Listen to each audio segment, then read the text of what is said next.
Hay una cosa que os interesa mucho, que es saber el tema de la elección de plaza. Especialmente este año, que la cosa ha sido más complicada. Os lo voy a dar muy resumido. ¿Cuál ha sido la evolución de los exámenes MIR? Los MIRes de antes y de ahora se llaman MIR, pero no se parecen lo mismo. De 13.000 admitidos se presentaron 11.600, 11.500 quedaron con número de orden, y para ellos, coger la referencia para mañana, la mediana de netas ha sido de 86 y de número de orden 5.700. Todo esto lo tenéis en el libro. Para los alumnos, la mediana de netas ha sido de 110,67 y de número de orden 3.400. Y para los no alumnos, que son los 10.066 restantes, es 81 de netas y 6.200 de número de orden. Y esto es lo que hay, alumnos y no alumnos, medianas. Esto ya lo hemos visto, nos lo vamos un poco a saltar. Acordaros que hay un número importante de gente que no se presenta y luego de gente que, pudiendo elegir, renuncia. Ahora vamos a estudiar esto un poco más en profundidad. Estos son los distintos factores que vamos a ir hablando. Los médicos admitidos. Esto es importante porque te afecta directamente a tu número de orden. Como veis, venimos de años, incluso mayores, con número de electores muy alto. Bajó, el mejor año para presentarse al MIR fue el 2004, siento que no sea vuestro año, y ahora ha subido para arriba y ha llegado, afortunadamente, a una fase de meseta donde el año pasado, a pesar de haber más admitidos, ha habido a pesar de haber bajado los admitidos, el número de electores ha aumentado un poquito, en 100 y pico personas. Afortunadamente, las plazas año a año han ido aumentando. Hasta el año pasado, el tope se alcanzó el 2009, el año pasado una ligera descenso del 2%, motivado por la crisis económica o lo que sea, o sobre todo porque yo creo que se ha alcanzado el nivel de saturación del sistema de formación en España. O sea, se convoca casi todo lo que se puede convocar. Daros cuenta que además el gobierno de esto ya no lo tiene el ministerio, lo tienen las comunidades. Las comunidades son las que tienen el presupuesto para pagaros después durante la residencia. Y esto es lo que hay. Yo no sé lo que habrá este año, supongo que esto o un poquito menos. Nunca han existido más posibilidades de aprobar que estos últimos años. Fijaros, venimos de años donde el número de personas que acababan la carrera de medicina en España eran 10.000. En la actualidad, por los números clausus, bajó radicalmente hasta en torno a 4.000 o menos. Y así ha permanecido hasta que empecéis a terminar promociones de aumento de números clausus que ha habido recientemente. El número de plazas abajo, en los años 85, eran 1.200. A partir de ahí no ha dejado de crecer, de forma que en la primera mitad de la historia del MIR, hasta el año 95, había más recién licenciados que plazas. Y con eso que se formaba una bolsa que cada año se hinchaba más de médicos sin especialidad. A partir de entonces empieza a haber más plazas que recién licenciados. Es decir, se crea una situación en la que se permite en esta horquilla absorber o a personas de aquí que jamás aprobaron o bien a médicos que vienen de fuera. Esta es la situación de ahora. Una cosa muy interesante, de 6.800 plazas podéis decir, bueno, el último que escogió es el 6.800. No, eso es lo que pasaba en nuestros años, en los años 80, ahora no. El último número, fijaros, estas son las plazas rosa, mientras que el número de orden del último es este. Las plazas 6.888, el último que cogió 11.550. Es decir, ¿y el 554 por qué no escogió? Pues porque no fue. Porque podría haber escogido siempre y cuando hubiese sido un no afectado por el cupo, que no lo sé, no lo he mirado. Esto es lo que hay, es decir, hay un estiramiento de la parte final del MIR que no existía antes y que se debe a la renuncia, porque el MIR parece que ya no es lo mismo. No se trata de coger la última plaza como sea, sino de coger solo las plazas que quieres o que te parecen razonables. De forma que se han producido plazas desiertas nunca en el MIR, salvo en los años 2005 a 2009. En 2009 y 2010 el Ministerio ha conseguido casar esto, o sea, agotar prácticamente las plazas. De hecho, en 2010 ha sobrado una plaza, pero es de la Clínica Universitaria de Navarra, que es un centro privado que exige conformidad previa. Es decir, que si no tenía el papel, aunque tuvieses el 8000, si no habías hecho una entrevista previa y llevabas el papel, no se te podía dar esa plaza. De forma que podemos decir se agotó el año pasado. Hemos vuelto a la normalidad. Y aquí se produjo estos años donde sobraron plazas, que es una anomalía en el sistema MIR, y eso es lo que generó que si no se cubriera en España, viniese gente de fuera a cubrirlo. Porcentaje, bueno, una cosa que me pregunta mucho la gente, que no es cercana a esto, es, y que viene de lo que se publicaba en prensa de los años 80 y 90, es, bueno, ¿y cuál es el porcentaje de aprobados en el MIR? Y nosotros desde hace unos años esto ya ni lo incluimos en los resultados, porque no lo consideramos importante, porque el paradigma ha cambiado. En un examen donde sobran 300 plazas o 50 o 3, el porcentaje de aprobado de la gran academia, que es España, es 100%. O sea, para el curso tenía mérito ser 100% cuando España era 60%. Pero 100% contra 100% no lo ponemos. Pero la gente lo echa de menos y nos lo pregunta. ¿Cuál es el porcentaje de aprobados? Pues bueno, el porcentaje de aprobados, os he dicho, el último año ha sido 97,4. Es decir, ese 3% es extranjeros extracomunitarios afectados con el cupo con un número de orden superior al 8.000 y pico, que esos no han podido escoger, porque no ha habido nadie en el curso que haya sacado una puntuación negativa, aunque ha habido 69 personas en el examen que lo haya sacado. Depende de qué consideras aprobado. En los años que sobran plazas, aprobado es ser elector, es decir, no sacar un examen negativo. Todos los electores eran aprobados. Os tengo que decir que desde el año 2005 todos los electores españoles son aprobados, aquí y en cualquier sitio, porque todos han podido escoger. Ahora yo no sé qué ocurrirá en el futuro, pero hasta ahora está ocurriendo eso. Si hablamos solo de los electores que pueden elegir, pues entonces habría que hablar en el reciente MIR de cambios entre extranjeros, o sea, habría que dar una cifra para extranjeros y otra para españoles. Y otra cosa es decir, no, es que solo considero aprobados los electores que realmente eligen, pero no, tampoco es justo decir que una persona con el 5.000, que puede escoger un montón de cosas, hemos visto que solo 7 o 6 especialidades se acababan con el número inferior al 3.000, que un 5.000 que no escoge no está aprobado. Así que el problema de esto es que requiere explicación. Y la gente no quiere explicación, quiere un número. Electores. El número de electores ha ido aumentando. El año pasado solo ligeramente. Parece que se ha detenido, lo cual es una buena noticia para vosotros. La proporción de esos electores que son extranjeros ha ido aumentando hasta una fase en la que se ha estabilizado. ¿Por qué? Porque el número de españoles que se presentaban al MIR viene siendo relativamente estable. O sea que el incremento se debe a un aumento de extranjeros. Ya os digo que los dos subgrupos no obtienen la misma mediana de número de orden, de forma que la mediana de número de orden de los españoles tiene tendencia a ser mejor que la de los extranjeros, lo cual no significa que haya españoles en la cola y adelante y extranjeros en los mejores y en los peores. Os digo tendencias. Fijaros, orden de agotamiento de medicina de familia. Del último año, 11.550. El año anterior habían sido 10.340. ¿Por qué esta diferencia en dos exámenes tan parecidos? Cupo de extranjeros. Justo. Un montón de gente que podía haber escogido no pudo escogerlo. La última persona afectada por el cupo que cogió medicina familia tenía el 6.000. Pero ojo, ese 6.000, en cuanto a la elección, no se comportó como un 6.000. Se comportó como un, 13.000. Porque escogió detrás del 11.550. Lo mismo que el 11.550 no se comportó como un 11.550, sino probablemente como un 9.000. Porque se crearon huecos en la distribución. Es que esto no tengo otros días para explicarlo que no sea hoy, pero que os afecta, porque es lo que hay ahora. Es decir, que los compañeros extranjeros afectados por el cupo tienen que pedirse a sí mismos un esfuerzo muy grande.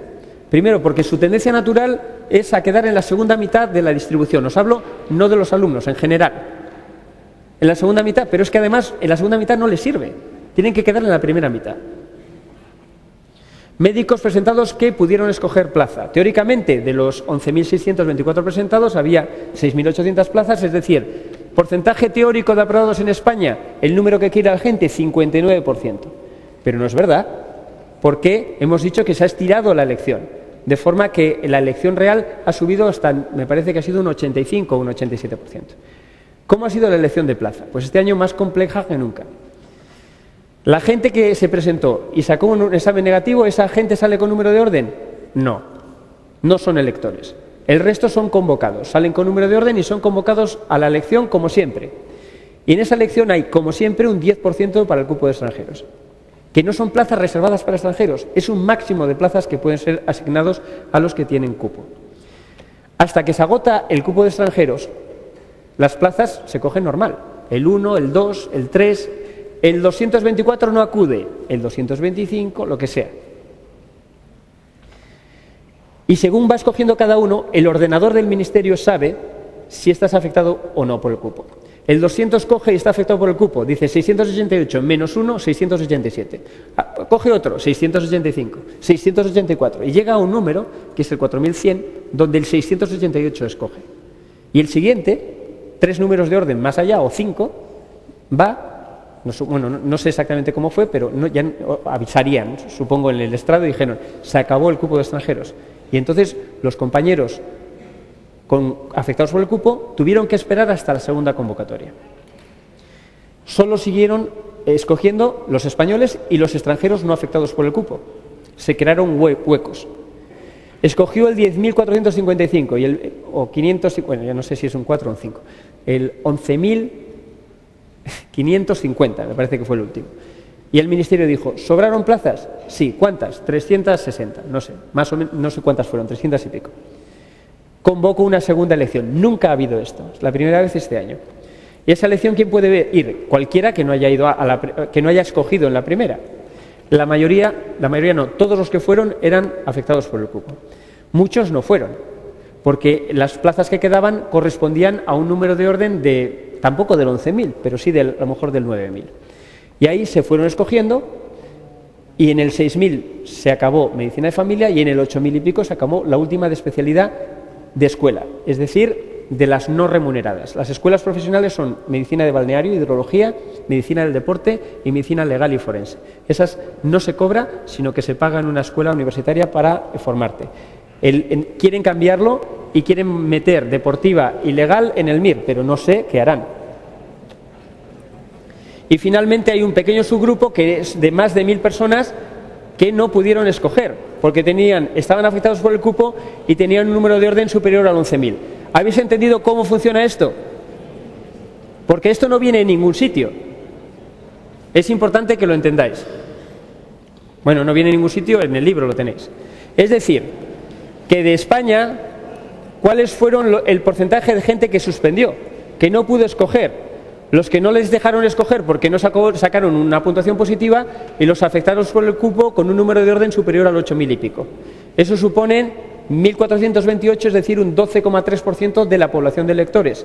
O sea, que el porcentaje de aprobados de España, que venía siendo un 100% para españoles extranjeros, el año pasado fue del 91 y este año del 87. Es decir, que hemos pasado de un teórico 60 y pico a un práctico 88. El curso tiene un 97. Pero bueno, o sea, todo tiene muy alto. Electores que pudieron escoger plaza. De los españoles, todos, alumnos y no alumnos, y de los extranjeros afectados por el cupo, el 66%. Un tercio no pudo. Que pudieron no significa que escogieron, es que tenían la posibilidad de escoger. A lo mejor lo que quedaba no les gustaba y no lo escogieron. Daros cuenta que ese fenómeno que se llama no comparecencia al acto de elección se produce muy raro, rarísimo entre los 1.000 primeros. Si el 200 no va, le aplauden, pero es más frecuente según va avanzando los números de orden. ¿Por qué? Porque lo que te queda puede resultar menos atractivo para ti. ¿Y qué resulta menos atractivo? Normalmente lo desconocido, especialidades que no has estudiado en la carrera, inmunología, neurofisiología, cosas que no has dado, o bien cosas que no vas a cobrar como residente, que son las escuelas, o bien medicina de familia, pero no porque no sea buena, sino porque es que hay 1.900 plazas de medicina de familia. Es que tampoco es justo comparar cirugía maxilofacial con 25 plazas a medicina de familia con 1.900. Es que es lógico que maxilofacial se acabe en el 2000. Y solo se han cogido un aperitivo de familia para ese número de orden. A partir de 2005, todos los españoles hasta ahora han podido escoger una plaza, se hayan preparado donde se hayan preparado o no se hayan preparado en absoluto. Para los afectados por el cupo de extranjeros, yo creo que tenéis que trazaros un objetivo con un número de orden inferior a 4.000 o un número de netas superior a 105. No sé dónde se va a acabar, porque va a depender de cuántos se presenten afectados por el cupo y qué nota saquen. Electores que realmente escogen plaza. Fijaros, esto es Esto es las netas del último. Las netas del último convertidos al mismo baremo. Ahora no hay mucha diferencia por el baremo, pero antes sí lo había. He cogido al último que cogió medicina de familia y fijaros cómo el MIR son peras y manzanas. El examen más fácil de la historia, MIR 95, el último sacó 145. Ya vais a ver lo que son 145 mañana. Al año siguiente, solo un año, el último, 112. ¿Qué pasó? Un examen muy difícil. Se pasó de un examen muy fácil a un examen muy difícil, y luego un examen muy fácil, y a 2 exámenes regulares. Esto lo hemos visto en los últimos años. El Ministerio no controla la dificultad. Igual para él no es importante, pero es lo que hay. ¿Qué ocurre? Que si fuesen 1000 o 2000 preguntas, ¿qué pasa cuando una pregunta, que luego hablaremos, es imposible? Que no discrimina. Y te pone igual al número 1 que al último. No discrimina. El examen, lo ideal, para mí, pero bueno, yo no pincho ni corto para nada en esto, ni sé, me parecería lógico que fuesen preguntas de una dificultad media y muchísimas, para que me diese exactamente lo que sabes. O bien una proporción de preguntas, que es lo que hay. Pero se les ha ido la olla el último examen en las preguntas difíciles. Pero el motivo yo tengo una interpretación mía, no lo sé, porque yo no conozco a nadie de los que hacen el examen, evidentemente. Pero, por ejemplo, os diré, ¿cuántas preguntas hay repetidas en el examen? 108. ¿Por qué lo sé? Porque las he buscado. ¿Sabéis el esfuerzo que supone hacer eso? ¿Cuánto tiempo se transmite después esa información aquí? 30 segundos. 108 preguntas, 2 meses de trabajo, 30 segundos. Pues 108 preguntas no os creéis vosotros que están, pero en el libro tenéis las preguntas de respiratorio, otorrino, maxilofacial de ejemplo. Pero en el DVD que os vamos a dar en julio, que contiene esta clase, y la versión extendida del libro, tenéis todas las preguntas con todas las veces que ha salido. Subrayado lo que ha salido, para que veáis que no es un invento mío, es lo que hay. Pues bien, ¿sabéis cuántas preguntas hay repetidas intraexamen? Intraexamen, 3. A ver si las descubrís mañana. Luego las veremos mañana aquí. ¿Eso qué significa? Que no hay una coordinación en la realización del examen. Que hay una pregunta que la pone el neurólogo y la pone en anatomía patológica. Y hay una pregunta que la pone el radiólogo y la pone también el de neumología. Perdón. Que no se me vaya la olla con esto. Seguimos. Perdón. Una cosa muy interesante. Cambiamos de década y el último empieza a caer. 89, 75, 27, 28, llegamos a la aberración de que el último consigue plaza con puntuación negativa. Yo creo que no es justo. El Ministerio recibe reclamaciones y en el 2008 dice hay que sacar puntuación positiva. Pero con 0,3, como sobran plazas, se consiguen plazas. Al año siguiente 26. ¿Por qué? Estamos hablando de 26 porque era un 10.000 y pico ese año. Este año, la última plaza, si eres español, 0,3. Y si estás afectado por el cupo, aunque escogiste detrás, como tenías un 6.000 y pico, 80. O sea, es la primera vez que pongo 2 colores. Porque depende de que estés afectado o no. O sea, que veis que el MIR tiene ahora su complejidad. Pero fijaros de dónde venimos, o sea, de otro rollo. Fijaros, en naranja el número de plazas escogidas realmente por españoles, muy parecido todos los años. El resto de la convocatoria está rellenada por plazas escogidas por extranjeros. O sea que no es que haya menos españoles que cogen plaza ahora. El número de españoles que cogen plaza es muy parecido. De los 5.200 electores extranjeros solo cogieron plaza 2.000, 3.000 no. Unos porque no pudieron, otros porque no quisieron. Cambios en el paradigma MIR. Respecto a los años 80, ahora se presentan menos médicos. Pero respecto a los años 2000, la mitad de los 2000, 2004, etcétera, ha subido. Desde 2003 ha rebotado la distribución, o sea, el número de electores hacia arriba, y en último año fase de meseta. Eso se debe a un aumento no de españoles, sino a un aumento de extranjeros. Cada año hay más plazas, máximo 2009. Por lo tanto, como habéis visto, cada año es menos difícil, bueno, hemos llegado a niveles de cero difícil de conseguir plaza. Ahora, esto ha cambiado porque es diferente si estás afectado por el cupo o no. Conseguir las primeras plazas sigue siendo igual de difícil, si no más. Y ya no se trata de aprobar, sino de escoger la plaza que quieres. Y esto no depende del Ministerio, depende de los electores, que han cambiado de paradigma. Y lo del cupo de extranjeros, que ha sido un cambio importante. Es decir, los electores han aumentado, pero afortunadamente las plazas también. Conseguir las últimas plazas es fácil, las primeras difíciles. No se trata de escoger cualquier especialidad, sino de la que tú quieres. Y eso ha sido el cambio de paradigma del